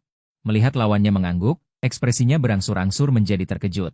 Maksudmu, kau membuat mimpi tingkat S sendiri tanpa pengetahuan dari orang yang lebih tua?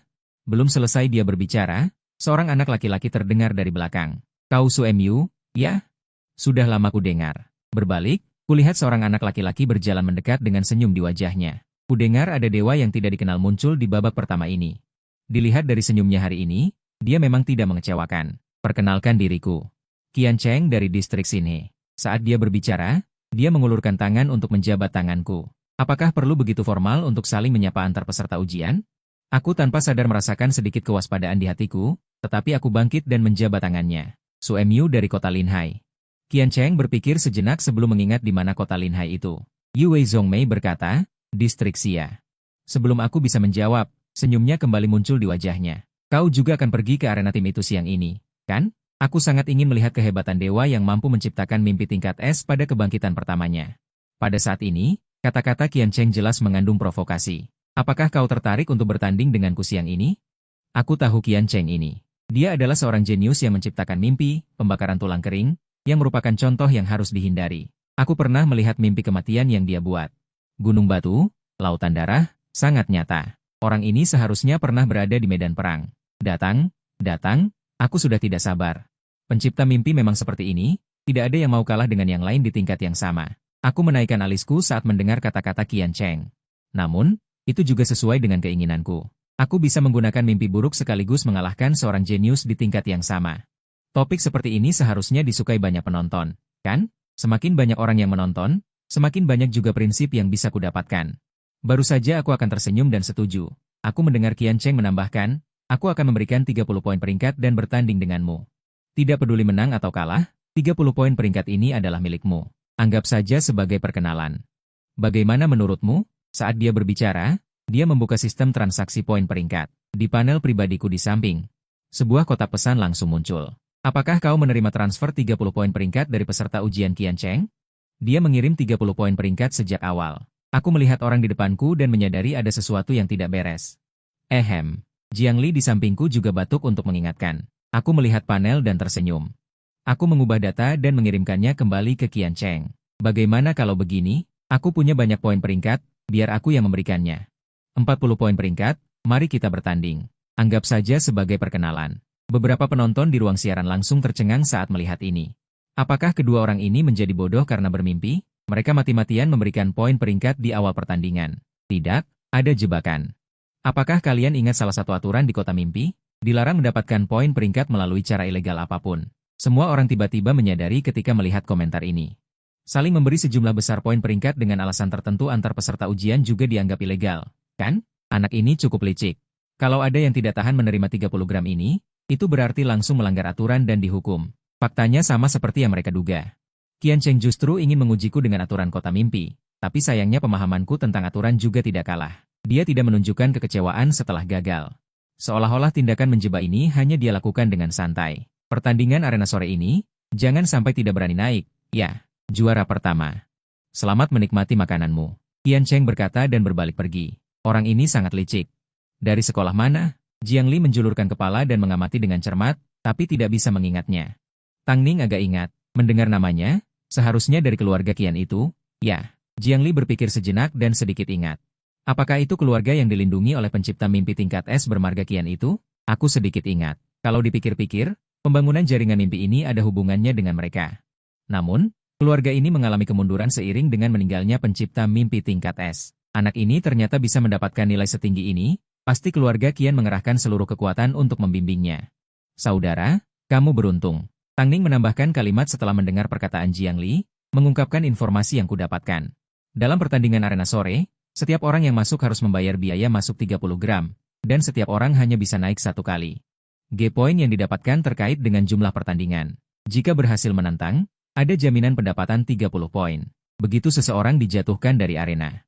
90% G-point yang didapatkan sebelumnya harus diberikan kepada pemenang. Dan sebagai VIP, kami memiliki kesempatan untuk memilih lawan setelah naik ke arena.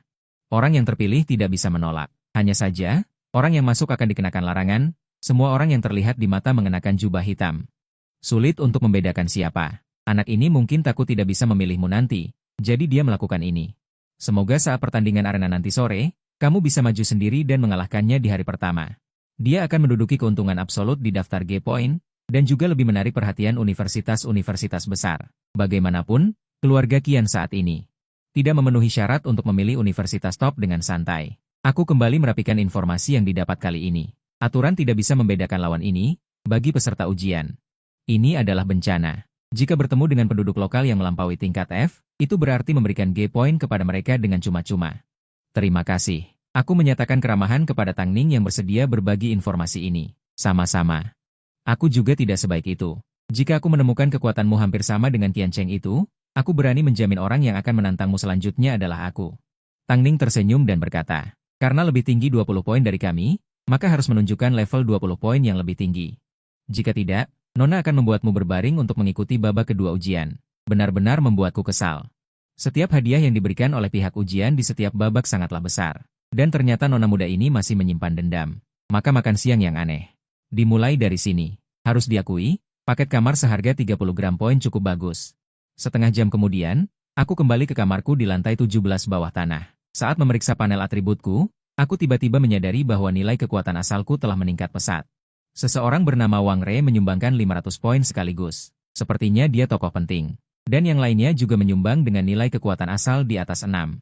Kekuatan asal yang sebelumnya hanya bertambah 0. Sekian, sekarang hampir tidak terlihat. Ini karena penciptaan mimpi Diu.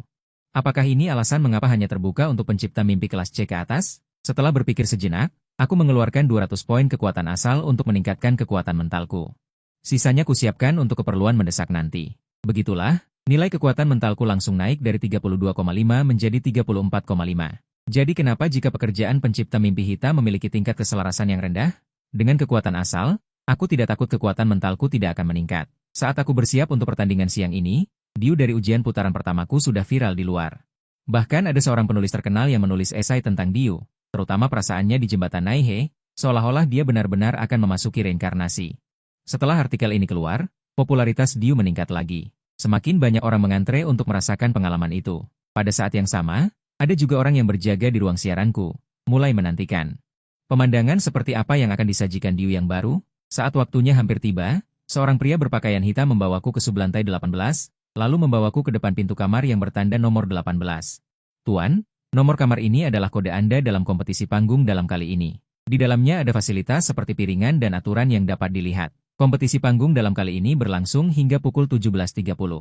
Sebelum itu, Anda tidak dapat meninggalkan ruangan ini. Setelah mengatakan itu, pria berpakaian hitam membuka pintu dan membawaku masuk. Kaca transparan di dalam ruangan memungkinkan untuk melihat dengan jelas pemandangan di panggung dalam. Aku juga melihat sekilas aturan panggung dalam dan menyadari bahwa itu hampir sama dengan yang dikatakan Tang Ning, jadi aku tidak terlalu memperhatikannya. Hanya ada satu tambahan. Setelah menyelesaikan satu pertandingan, Anda dapat memilih untuk istirahat di tengah pertandingan dan menghabiskan 20 poin untuk memulihkan kekuatan mental. Ini jelas memberikan kesempatan kepada setiap peserta untuk menang berturut-turut. Saat ini, bagian luar suite VIP sudah penuh dengan orang. Sekilas, semuanya mengenakan jubah hitam dan wajah mereka tidak terlihat jelas. Ini mungkin efek dari ketenangan panggung dalam. Hanya pembawa acara di tengah yang memegang tabung lukisan yang mengenakan topi bundar. Ya Tuhan, pembawa acaranya sepertinya adalah Wang Rei, kepala sekolah Mengta. Para penonton di sekitar tribun, termasuk kursi VIP, berseru. Apakah panggung dalam memiliki pengaruh yang begitu besar? Ini adalah kepala sekolah dari Institut Pencipta Mimpi Top di negara ini. Dan juga seorang pencipta mimpi. Mendengar ini, hatiku melonjak. Bukankah Wang Rei ini orang lain selain Chen Fengqiu yang menyumbangkan 500 poin kekuatan asal kepadaku? Ternyata dia adalah kepala sekolah Mengta. Tidak lama kemudian, Wang Rei di panggung dalam telah menyelesaikan pidato pembukaannya dan berjanji bahwa para pemain yang tampil baik di panggung dalam hari ini akan mendapat perhatian khusus dari Mengta. Para peserta di bawah panggung langsung bersemangat jika mereka bisa bertanding beberapa kali lagi di panggung dalam. Bahkan jika hasil akhirnya biasa-biasa saja, mereka masih memiliki kesempatan untuk mendapatkan kualifikasi untuk belajar di Mengta. Tidak lama kemudian, seseorang bergegas naik ke panggung dalam dan menyatakan bahwa dia bersedia menjadi juara bertahan pertama. Apakah orang ini terlalu terburu-buru? Dia bergegas naik tanpa melihat situasinya dengan jelas. Tapi aku sudah mendengar siapa orang ini dari suaranya. Qian Cheng, yang mencoba memprovokasiku di siang hari. Dan begitu dia naik ke panggung, dia menonaktifkan ketenangannya. Semua orang bisa melihat penampilannya. Sepertinya dia benar-benar ingin memanfaatkan panggung dalam ini untuk pamer. Su Emyu, keluarlah. Begitu kata-kata ini keluar, seluruh penonton gempar. Ya Tuhan, apakah ini sangat seru? Di awal, dia menantang peringkat pertama di daftar surgawi. Orang ini pasti sudah gila ingin terkenal. Itu adalah dewa yang menciptakan mimpi kelas S. Para penonton di ruang siaran juga bersemangat. Dimulai, dimulai. Jenius yang menciptakan mimpi kelas S menantang Su Emyu. Tabrakan Mars dan bumi. Orang-orang di tempat kejadian belum sempat bereaksi. Sambil menunggangi hewan tunggangan, seseorang berdiri dan berkata, "Aku Su Emyu, anak kecil, kau sangat sombong berani menantang aku, peringkat pertama papan peringkat surga." Qian Cheng baru saja akan mengeluarkan kata-kata kasar, dia melihat orang berpakaian hitam lainnya berdiri di sisi lain. "Aku Su Emyu. Aku datang untuk menerima tantanganmu." Kemudian beberapa orang lagi berdiri dan semuanya mengaku bernama Su Emyu. Apa yang sebenarnya terjadi? Aku yang duduk di ruang VIP nomor 18 langsung bingung. Apa-apaan ini? Mereka semua meniru diriku? Namun, aku juga sudah menebak jawabannya. Dengan adanya efek statis, sulit untuk membedakan siapa yang asli. Sedangkan VIP hanya bisa menunjuk satu orang untuk naik. Jika semua orang bertopeng mengaku sebagai orang itu, VIP juga tidak punya hak untuk memverifikasinya. Jika aku tidak keluar, bukankah Qian Cheng akan celaka jika melawan peniru? Para penonton di ruang siaran langsung sudah tertawa terbahak-bahak. Tidak bisa, aku hampir mati tertawa. Anak ini pertama kali berdiri untuk menarik perhatian, memalukan sekali ya.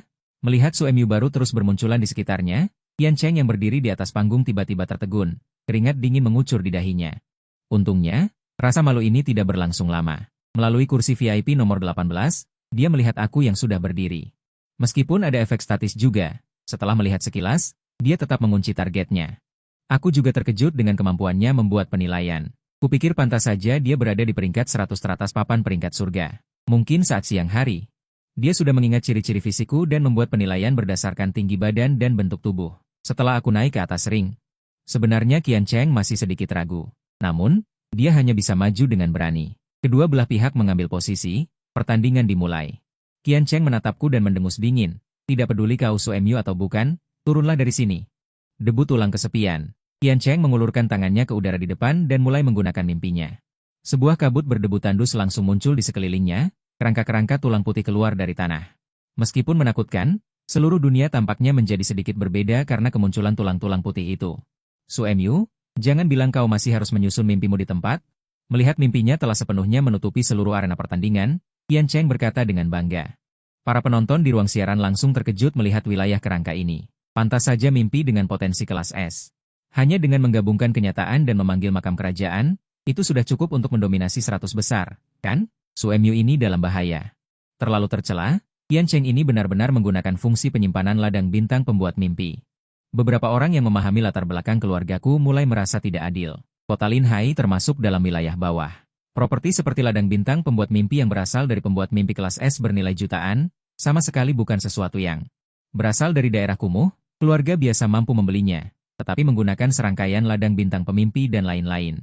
Benda-benda untuk menyimpan mimpi, tetapi diizinkan oleh sesama peserta ujian, karena pemimpi pada akhirnya akan menghadapi binatang buas bintang, menggunakan alat peraga serupa pada dasarnya adalah akal sehat yang harus dipelajari. Bahkan, semakin cepat dipelajari semakin baik, sehingga sesama peserta ujian tidak melarang penggunaan alat peraga semacam ini. Mimpi kematian kelas S memang kuat. Tetapi juga membutuhkan waktu untuk membangun, apalagi setelah dibuat, berapa banyak kekuatan mental yang bisa dipertahankan? Ahyu tahu lebih awal untuk meminjamkan Su Emyu 1, dan mereka juga khawatir untukku. Hehe, ladang bintang pemimpi, ya? Siapa yang tidak punya? Belum sempat Qian Cheng bangga terlalu lama, suara ratapan terdengar dari segala arahnya. Kami mati dengan sangat menyedihkan. Aku tidak rela, aku masih tidak ingin mati. Aku adalah Jenderal Zhen Kuo. Bagaimana mungkin aku rela ditangkap dan dimasukkan ke 9 mata air ini? Segera setelah itu, beberapa hantu yang memancarkan cahaya redup muncul dari sekitar kuburan tulang kering Qian Cheng. Berpura-pura menjadi hantu, Qian Cheng berkeringat dingin dan segera memanggil sekelompok pemanah kerangka dari bawah tanah. Ingin melakukan pengusiran terhadap keanehan di sekitarnya. Namun, yang tidak dia duga adalah dia benar-benar merasakan dari kelompok kerangkanya ini. Merasakan ketakutan. Bagaimana mungkin? Bagaimana mungkin kerangka menghasilkan emosi ketakutan? Detik berikutnya, dia merasa bahwa hubungannya dengan pembakaran tulang kering terputus, tidak peduli bagaimana dia merasakannya, dia tidak dapat terhubung. Qian Cheng benar-benar panik kali ini. Pemandangan itu langsung diselimuti oleh kabut hitam. Sebuah gerbang neraka muncul di atas ring. Kebanyakan orang di tribun, masih menonton dari jarak sedekat itu, langsung merasakan aura kematian dari gerbang neraka. Memanggil dirinya sendiri. Orang-orang yang tidak cukup tabah bahkan ingin naik ke ring dan menerima kematian dengan tenang. Mimpi ciptaan orang ini sebenarnya, Tang Ning, yang seksi dan memiliki temperamen nona muda, menjadi sangat pendiam pada saat ini. Ekspresi wajahnya mengungkapkan keterkejutan yang mutlak. Dia juga mencatat sosok dan tinggi badan Su Emyu pada siang hari. Ketika dia naik ke panggung, dia langsung mengenali orang itu. Inikah dunia bawah dengan potensi mimpi kelas S? Perasaan kematian yang mengguncang jiwa ini setidaknya adalah ranah yang akan disentuh oleh pemimpi kelas A. Tapi Su Emyu hanyalah pemimpi pemula kelas F yang baru saja terbangun. Liu Ying terkejut dengan ciptaanmu, dunia bawah yang tidak lengkap. Kekuatan asli ditambah 500. Tang Ning terkejut dengan ciptaanmu, kekuatan asli ditambah 5. Qian Cheng merasa takut dengan ciptaanmu. Kekuatan asli ditambah 2. Dengan munculnya versi baru dunia bawah, nilai kekuatan asliku mulai meningkat dengan cepat lagi. Segera setelah itu, jembatan Naihe dan kota Fengdu muncul satu persatu. Kepala banteng dan wajah kuda. Hitam putih abadi berdiri di kiri dan kanan. Dibandingkan dengan kemegahan dunia bawah, ciptaan mimpi kelas B Qian Cheng.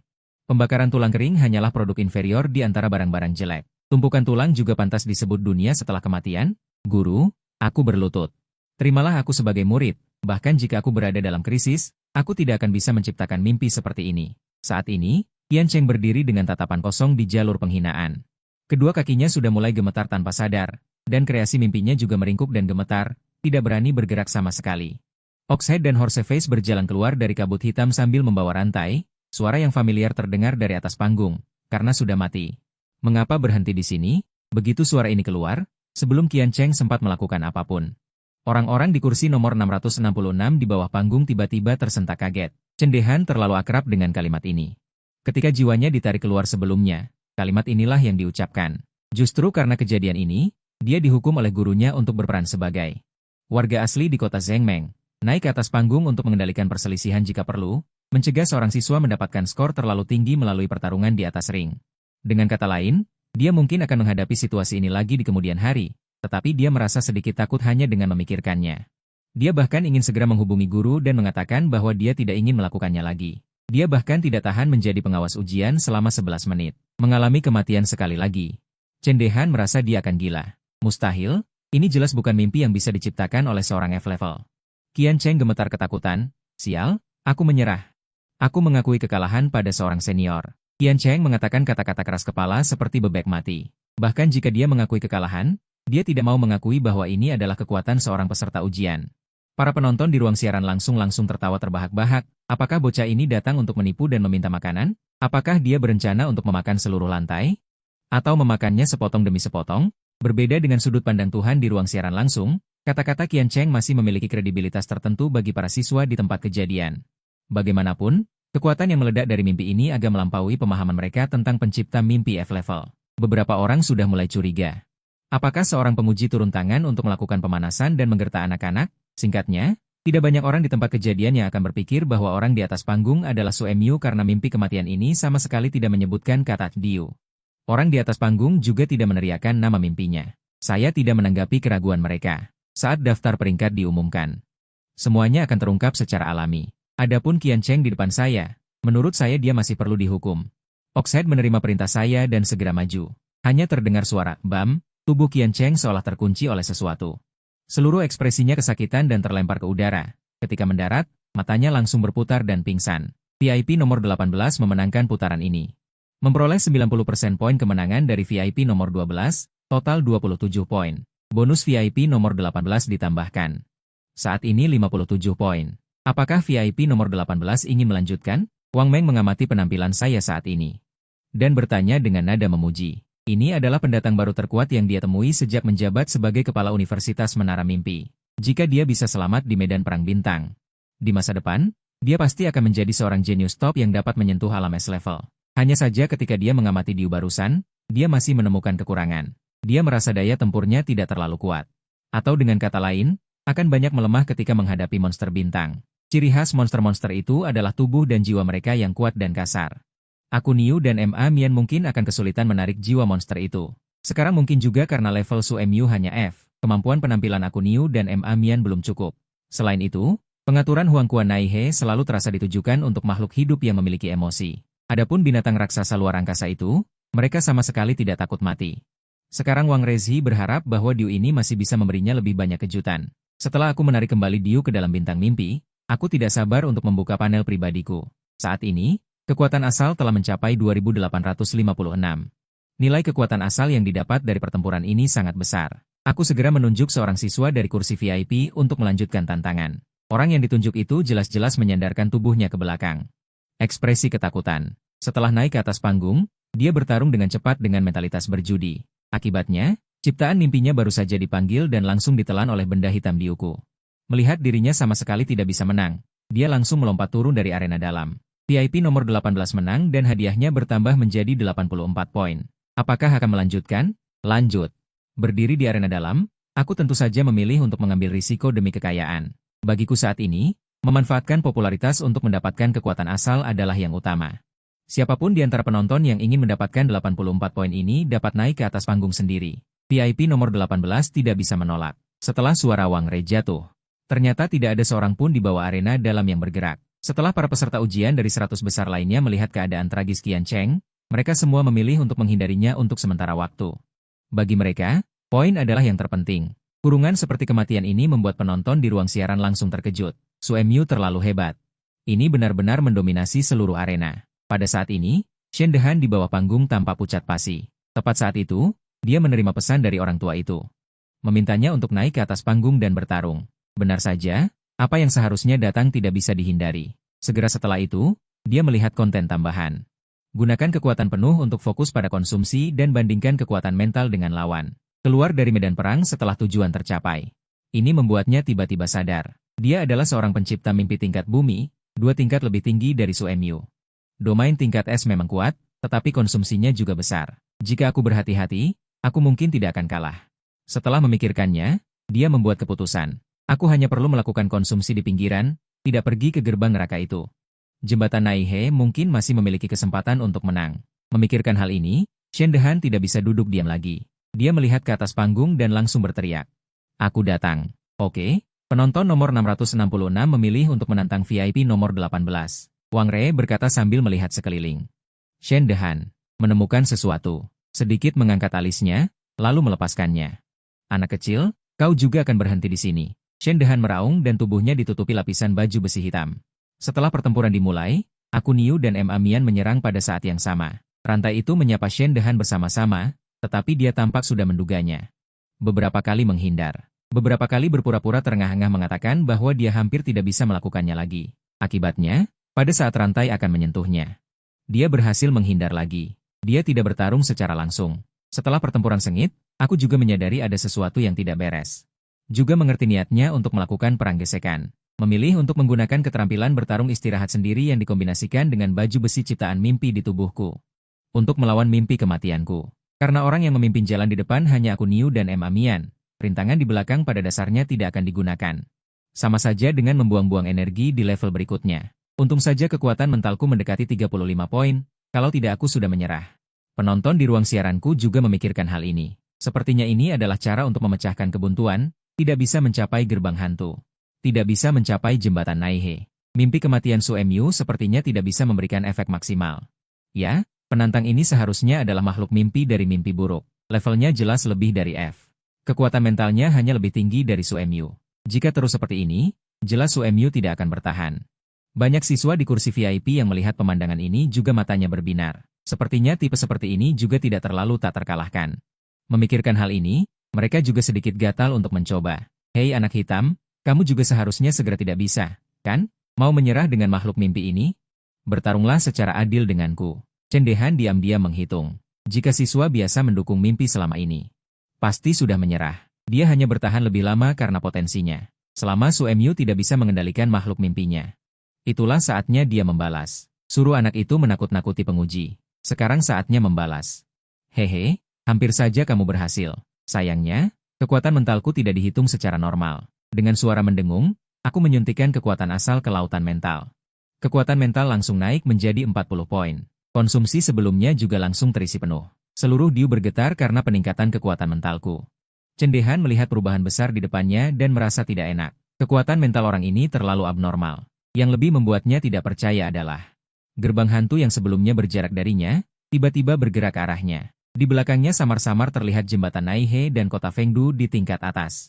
Tidak baik, celaka. Perasaan tidak enak di hati Chen Dehan semakin kuat. Menyerah, cepat menyerah. Orang tua itu sebelumnya memiliki berita bahwa dia akan keluar dari medan perang. Jelas ada rencana cadangan untuk menghadapi Su Emyu. Dia bisa turun panggung dengan mengikuti tangga. Orang ini benar-benar monster. Chen Dehan berpikir demikian dan langsung berteriak, "Aku menyerah." Lalu tanpa menoleh ke belakang, dia melompat turun dari arena. Dia menyerah begitu saja. Dari penampilannya, jelas dia masih memiliki kekuatan. Aku langsung merasa bahwa orang ini mungkin memiliki masalah. Pikiran tajam dan runcing. Dan suara Wang Re terdengar, VIP nomor 18 mengumpulkan 101 poin. Apakah ingin melanjutkan? Semua orang di bawah panggung mendengar jumlah poin ini dan langsung menarik napas dingin.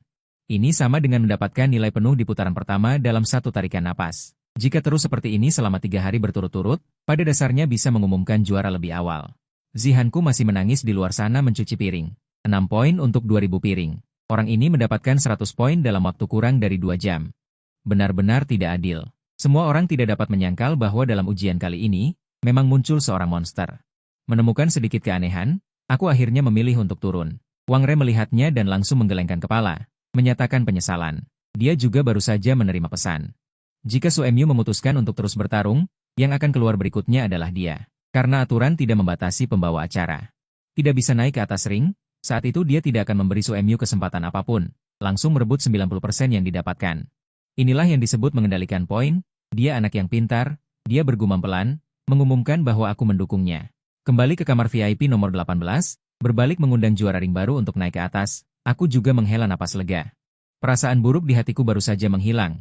Sekarang bonus yang diperhitungkan adalah 101 poin, totalnya aku punya 186 poin. Jika aku menyelesaikan misi pengawalan malam ini, poin saya akan meningkat menjadi 226, pasti bisa menstabilkan peringkat teratas. Pertama, pemahaman akan prinsip semakin membuahkan hasil, seiring dengan peningkatan kekuatan mental, lahan impian di benakku. Luas di dalam ladang hati semakin meluas, ada lagi setengah bidang tanah kosong yang muncul, bisa menampung lebih banyak ruang impian. Pada saat yang sama, di sebuah ruang medis remang-remang di sekitar arena, seorang dokter tanpa ekspresi memasangkan perban terakhir untuk Yan Cheng. Perawatanmu sudah selesai, harap segera bayar biaya medis 20 poin. Hotel tidak mungkin menetapkan hutang. Haruskah sekejam itu? Ekspresi Qian Cheng berangsur-angsur membeku. Dirinya di babak pertama mendapatkan 80 poin, hotel menghabiskan 30. Bertaruh di atas ring 30.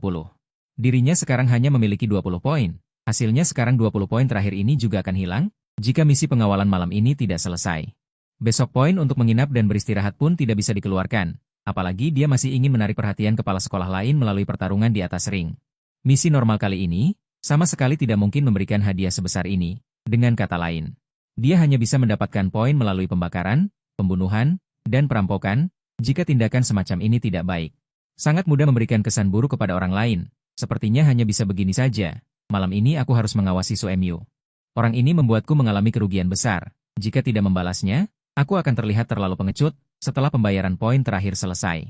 Petugas medis itu mendekat dan berkata kepadanya, yang kalah berhak untuk keluar lebih awal.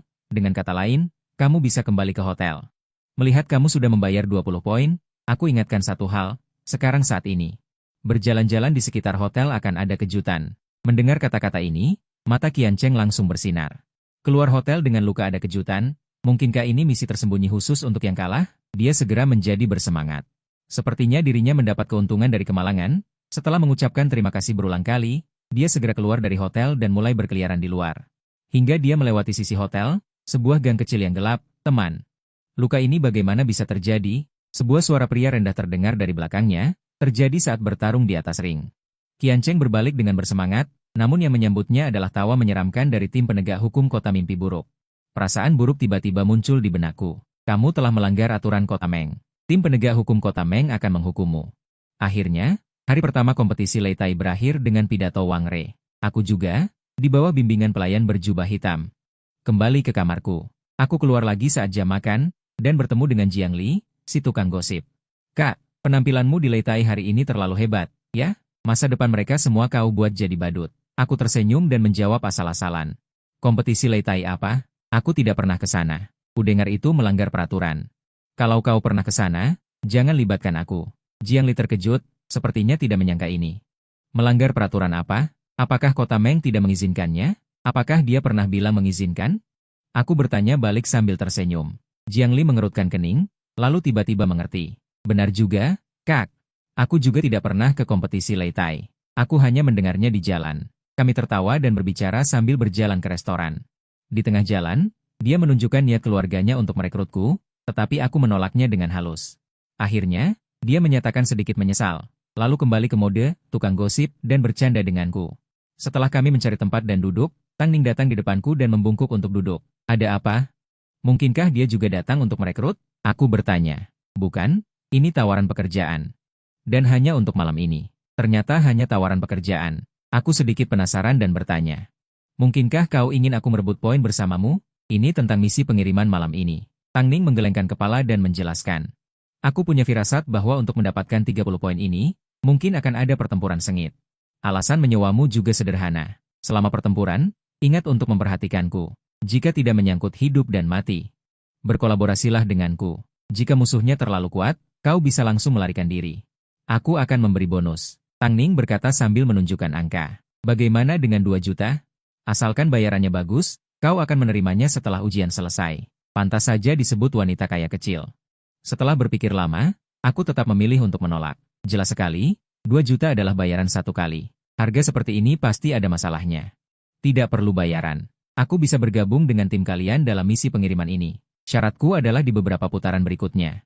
Kita berdua berbagi informasi. Dibandingkan dengan bayaran berupa uang, aku lebih berharap untuk mendapatkan sesuatu yang berhubungan dengan ujian. Aku tahu betapa menggiurkannya hadiah untuk juara pertama.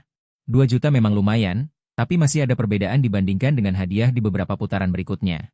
Apalagi di kota Meng yang penuh jebakan ini, informasi adalah hal yang paling penting. Berbagi informasi dengan wanita muda seperti ini tidak akan merugikan sama sekali.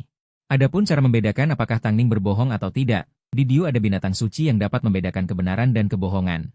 Yang dapat mendengar kebenaran dan kebohongan, yaitu Diting, tunggangan Siti Garbha. Aku menerima kerja sama ini. Tang Ning juga tidak sungkan, setelah berpikir jernih dia menjentikan jarinya. Malam ini akan ada beberapa anggota keluarga Tang. Sebagai pengawalku, apa kau tidak keberatan? Tidak masalah. Tapi kita harus bertemu di posisi pengiriman pukul 7, aku ada urusan lain malam ini. Tidak masalah. Senang bekerja sama. Setelah Tang Ning menyelesaikan detail kerja sama, dia pergi. Setelah tidur siang, makan malam tiba. Waktu jam malam kota Meng. Kuharap ini adalah malam yang sesuai dengan keinginanku. Sebaiknya bisa menarik banyak siswa ke jalanan. Begitu keluar dari hotel, aku melihat sekelompok besar siswa. Jelas, banyak orang tidak mau menyerah untuk keluar malam, atau mereka ingin mendapatkan banyak poin di malam hari. Dan sebagian besar siswa berkumpul dalam kelompok-kelompok kecil. Malam itu indah. Ini adalah pemandangan malam yang unik di kota Meng. Tiba-tiba kabut nyata menyelimuti sekeliling, ternyata tumpang tindih mimpi legendaris. Sebagai seorang ahli dalam pengetahuan dasar mimpi, isi yang relevan dengan cepat muncul di benakku. Fenomena tumpang tindih mimpi biasanya terjadi di medan pertempuran mimpi. Terjebak di perbatasan antara kenyataan dan mimpi, dan merupakan lingkungan aneh yang dihasilkan oleh Dreamweaver dan Starbeast yang terus-menerus bertempur. Dan meskipun ada bahaya di dalamnya, ada juga manfaatnya. Di internet, ada nama yang lebih umum, alam rahasia. Seluruh kota Meng ternyata adalah alam rahasia. Penemuan seperti itu membuat semua orang yang keluar merasa bersemangat. Harta karun itu milikku. Tiba-tiba suara hiruk-pikuk terdengar dari kerumunan, sekelompok siswa mengubah senjata mereka dan bergegas ke satu arah. Tidak lama kemudian suara senjata saling beradu terdengar, pertempuran akan segera terjadi, hehe. Aku menyeringai, apakah malam pertama yang gila di kota Meng akan dimulai?